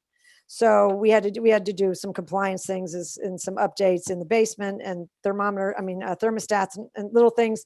Collectively, it worked out really well. And I should show you, just because you may not ever have the opportunity to see this, if I can find it on my screen, although I'm not operating as the host, so it's not exactly the same. Let me try to find you one of the big differences.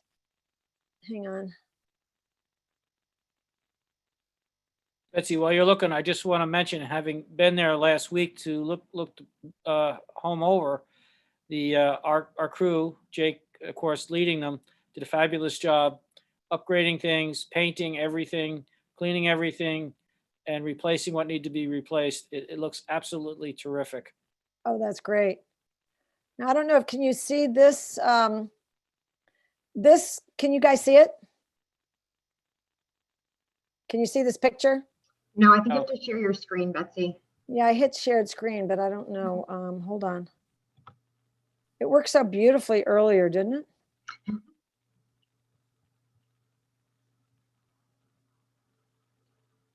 Okay, I think it's working. Yep. Yeah, I've got this other Zoom notice up. That's the problem. Hang on. Let me get rid of that one. Okay, so I don't know if the second picture will come up. This is, they repainted the whole house. It was kind of it was a low budget renovations, if you will. We replaced some of the fixtures that were really outlandish and old replaced them with some more period fixtures to make the house look more in keeping with, it's just a lovely house. But the gentleman, the staff, as John just mentioned, did a fantastic job of all the paint, everything that they had to do, they did a great job with. So this was the kitchen before, which always struck me, all of us, I think, is kind of shocked that it looked that way, because you had this pinkish brown counter, and it was like, I guess it was from the 80s or maybe the 70s. I'm not sure when they did it, but it did need an upgrade. And so what we did was we made it more modern and changed it. And how do I get rid of that? Hold on. I'm really good with this stuff. Here's the new one. Can you see that? Andrea, can you see it? Yes, yes, it's a Okay. very stark difference. Okay, just want to make sure you could see the picture. So, yeah, what we did was we have a nice backsplash, made all the counters match the actual, all the cabinets match are a dark gray. The countertop is a light gray. It's definitely more in keeping with what's going on in the world today, and it actually makes the floor. It kind of works with the floor, which was replaced a while back to a lot of people's chagrin because it's no longer a wooden floor. But if this was the ugliest room in the house, I can tell you, which it was, that it looks 150% better. And I think it will, along with the rest of the work that these guys did, the house looks beautiful, enabled us to rent it right away when these people walked in. Kathy Wellman and her husband, Greg Baban, when they walked in, they absolutely fell in love with the place. So we're lucky to have renters in as of December 1st at an inexpensive cost. And I think that this look, which is definitely more modern today, will enable us to get the rents that we want. And we didn't have any rental money in the budget until July. So I think we're all pleased that what we can do now is count on some of that for the future and slowly, help that beautiful house get better and better looking. These people are the right people to be there. Lastly, I have comments on this here. I was the councilman that suggested we list this commercially. I also had gone out and gotten a market analysis of this house at a quick analysis of $2,800 to $3,200 a month. Another in-depth analysis said that this place could easily bring $4,000 a month. I have no idea why we settled on $2,500 a month when the supervisor refused to consider these numbers when I presented them a couple meetings ago. We also said that we would discuss what the future of this building was to be, and that we wouldn't make any renovations there until we determined what direction we were going to take. All of this happened without any board a discussion on this. I feel that's extremely inappropriate. well, I'm happy to comment. I completely disagree with you. I think when we were There's a talking about, surprise. that's the beauty of democracy. I think that the path we were going to take with that building changed with COVID, and we didn't embark on making any renovations. So the mission, as I understood it from the discussions the board had, was to get the place rented. Now, we did have a discussion about extended rentals versus long-term rentals. I think that we all came to the conclusion we didn't want another family, a local family in there with young kids or people with high school kids in the area because of some of the drugs and things that it brought into the park. And I think that, finding the right renters was going to be really important.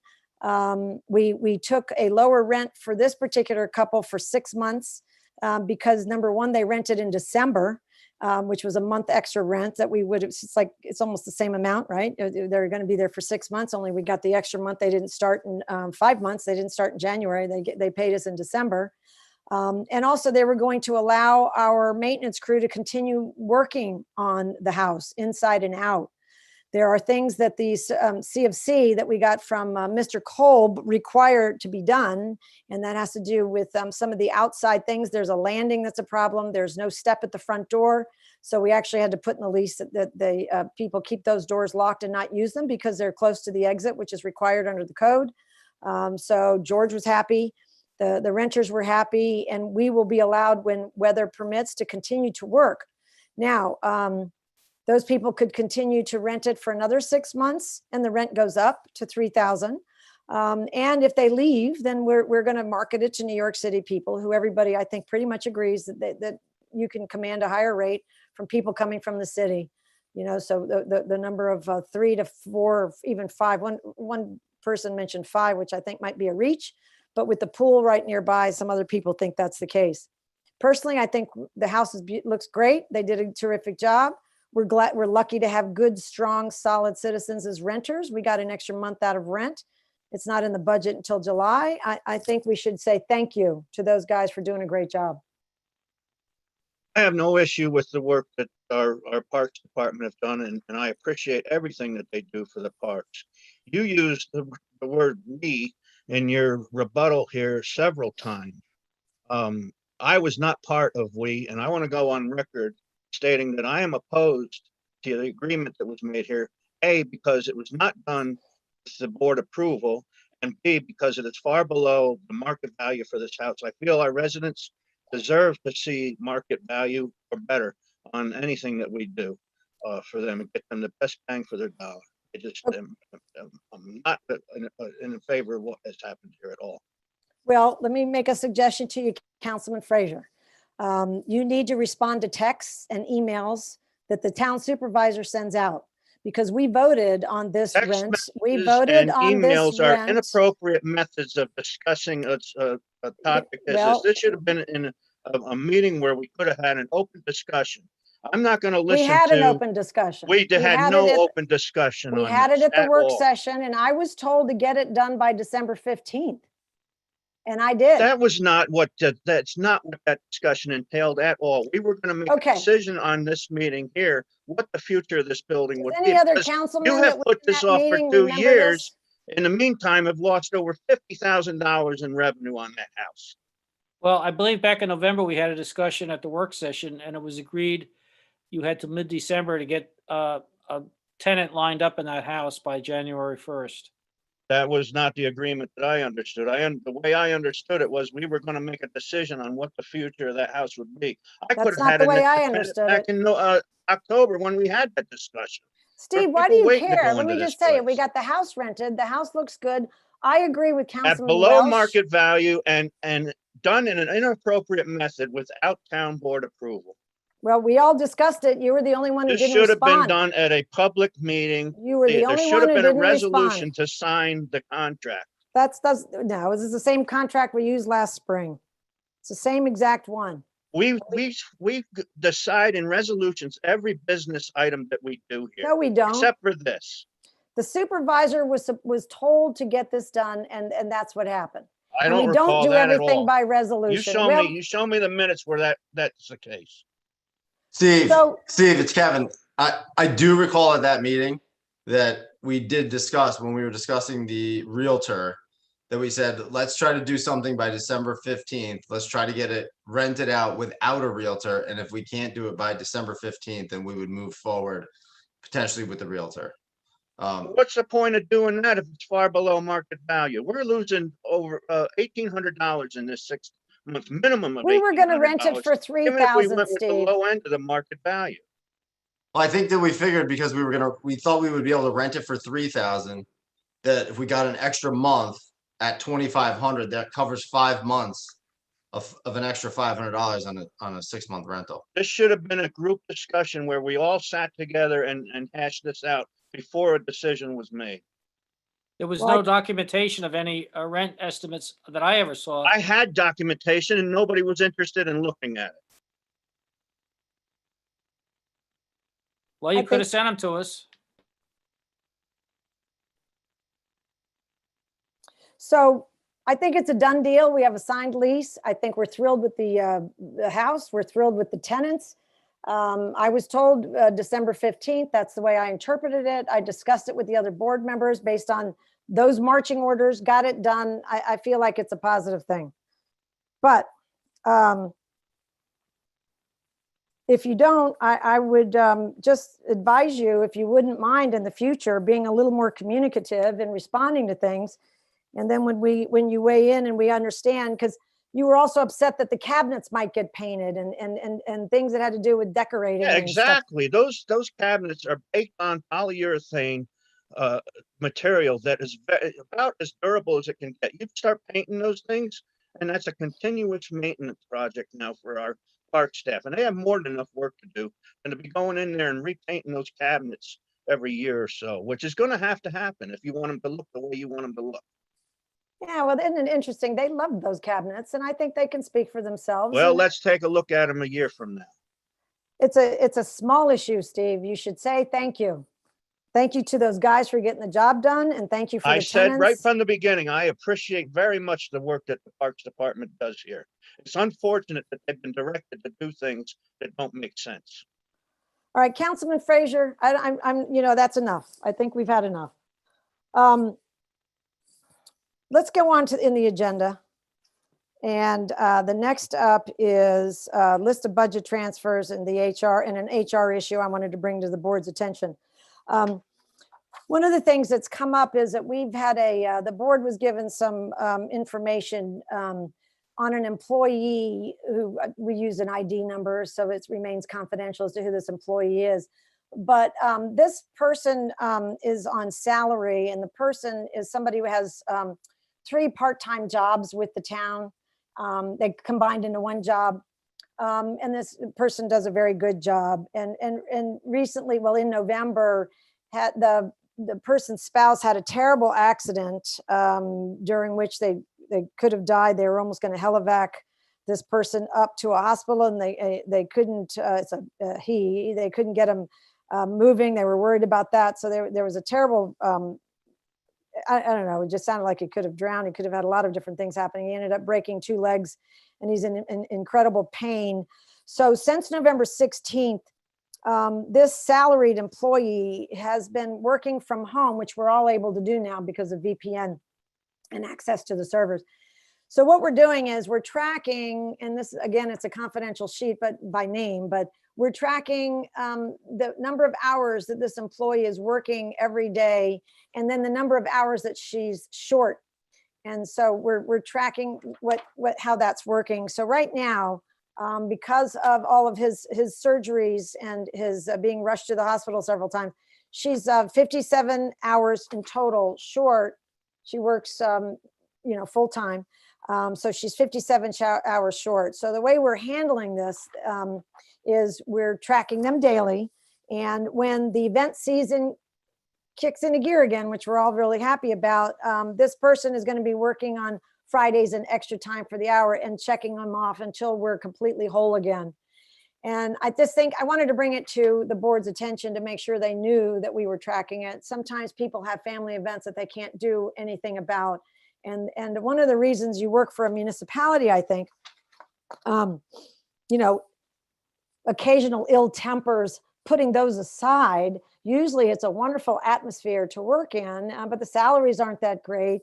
And we do always want to show our employees that we are kind of like a family, and that we want to, help them take care of their families. So I want to assure everybody, that employee 2349 is tracking all the hours, and we will get all of those hours back from her within 3 months. Okay.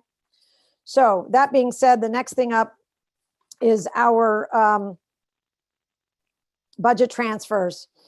So the board has a list of budget transfers. I had mentioned in the work session that I was going to try to get everything that we don't have many all year long, but I was trying to clean up anything that had been outstanding. And we made a couple of things that I'll share with those listening. But for the board, there was a bank transfer from highway checking to general checking. That was, as previously mentioned, to cover gasoline from the park supply used by the highway truck, because we bought a gas truck instead of a diesel truck. So they have to drive over to parks to get the gas. So that was, and then we had to reclassify highway expenses to the highway garage budget line in the general fund. There was just something that was put in the wrong line, so we moved it over. So that was a total a transfer of $1,931.80. We made a bank transfer from general checking to the escrow checking, and that was because we went over the payback, the excess transfer from Homeland Towers. When the Homeland Towers bills came in for the cell tower, what happened was all the money was taken out of escrow to cover those bills, but they had only negotiated with us to pay $10,000, and so we were short $57.19. So when we trued up this, so we had to put that money back in the escrow account because it was moved over erroneously. Meaning, they gave us a check for 10 and we took 15 out of the escrow account. To cover escrow bills that were paid by the general fund, we moved it all back. The difference is $45.82. I am going to write Homeland and ask them if in the kindness of their heart, they wouldn't mind covering us because obviously the escrow bills were higher than they'd been used to paying. They offered us their normal amount. So we'll talk to them and see if we can get that back. Now, there are a summary of budget transfers. Unemployment insurance, Duchess County, we've been over that. You know, we had to cover unemployment expenditures this year in excess of budget. That's $80.50. They're slow to bill us. That will continue.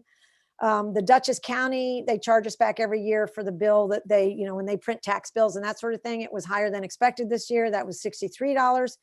So, and then other general government support, we paid sales tax out of concessions of $944. And we found out from an accounting perspective, we're taking it out of a line called other general government support. And then lastly, the state retirement system increased their rate. So the budget was $5,030 short.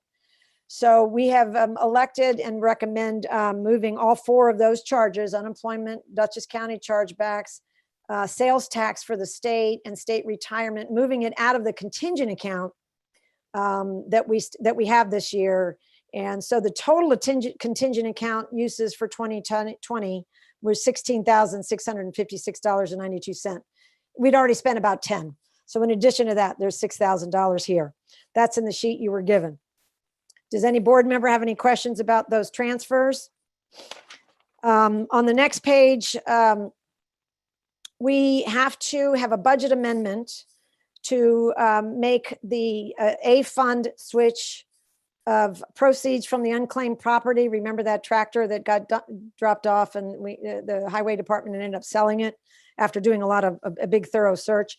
That the proceeds from that unclaimed property has to move from the general fund A to the highway to 2715 to 5132 highway garage.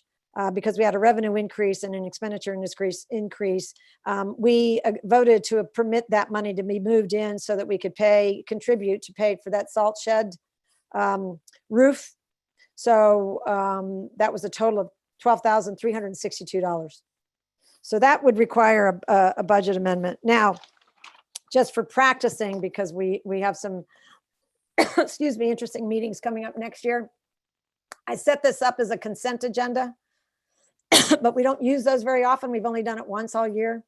So the way the consent agenda would work for Councilman McGivney and Durland, if you weren't with us when we've done one before, we only have these two items, two different things. So if you have a whole host of items and there's no objections to them, the consent agenda would keep us from, it would just pass automatically. But for practicing's sake, tonight, the first budget amendment, number one, is to move funds from proceeds of unclaimed property to highway garage line to pay for the salt shed roof. And then number two would be to move funds for budget modifications for the four items I listed to come out of A 1990, which is the contingent account. So I'm going to put that in the form of two resolutions, and we can pass them automatically by agreeing, or if you want me to read them and vote on them, we can do that. So do you want to follow the consent agenda or do you want to have them read and voted on? I like to follow the consent agenda process. All right. Anybody else? I agree. Councilman McGivney? I'm in agreement. Councilman Frazier? Go ahead. Is that an agreement? Yes, move forward, please. Okay, so since everyone has agreed, those things will pass automatically. Okay, so at this point, I think we should make a motion to accept the highway superintendent's recommendation on his bid responses. Is there a second for that? I'll second that. All right, all in favor of agreeing with the superintendent's recommendations on his bid responses that you've been given a copy of, say aye. Aye. Aye. Any Aye. opposed? Aye. Any opposed? I didn't hear it. Opposition, no. Okay, that motion carries. Next is resolution 2036. Would you mind reading that, Councilman Welsh? Would you introduce us? Yes, I'd be glad to do so.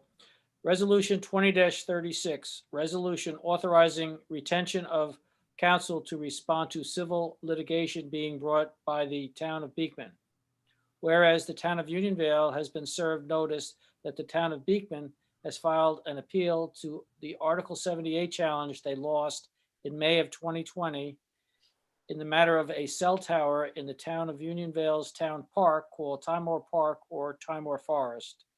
And whereas the town board of the town of Unionvale has been made aware that the response to this legal challenge will cost less than the initial challenge, but as of yet, the expenses are still uncertain. And whereas the town supervisor will report the estimates and send final tally of appeal-related expenses during the financial report section of each board meeting. Now therefore be it resolved in the matter of Beekman versus Unionvale, the town board of the town of Unionvale will retain Vanderwater and Vanderwater as legal counsel to defend the town. All right. Clerk Casey, may we have a roll call vote, please? Okay, Councilman Frazier, Aye. Councilman Derland, Aye. Councilman McGivney, Aye. Councilman Welsh, Aye. Supervisor Moss. Aye. Okay, that resolution 2036 passes. Thank you. Resolution 2037, Councilman Derland, would you like to introduce that one?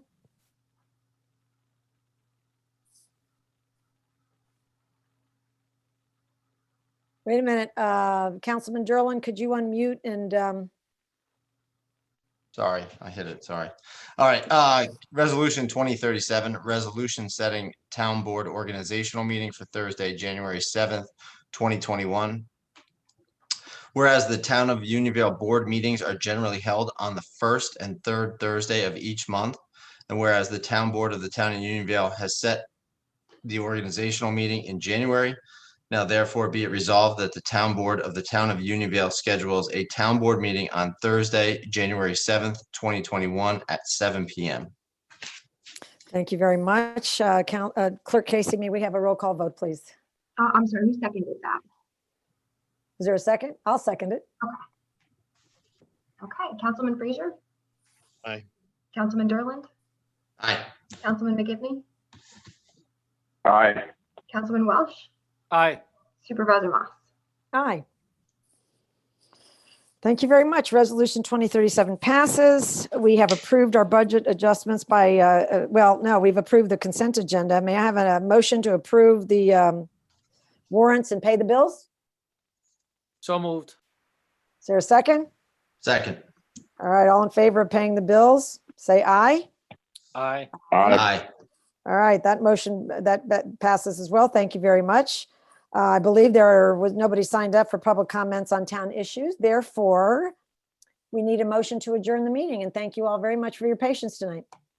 So moved. Motion for adjournment. Is there a second? Second. Great, excellent. Thank you. All in favor of adjournment? Aye. Aye. All right. One more. Thank you, Councilman McGivney. Everybody have a good evening. Thank you so much for joining us. Thank Bye, you. Mr. Battistoni.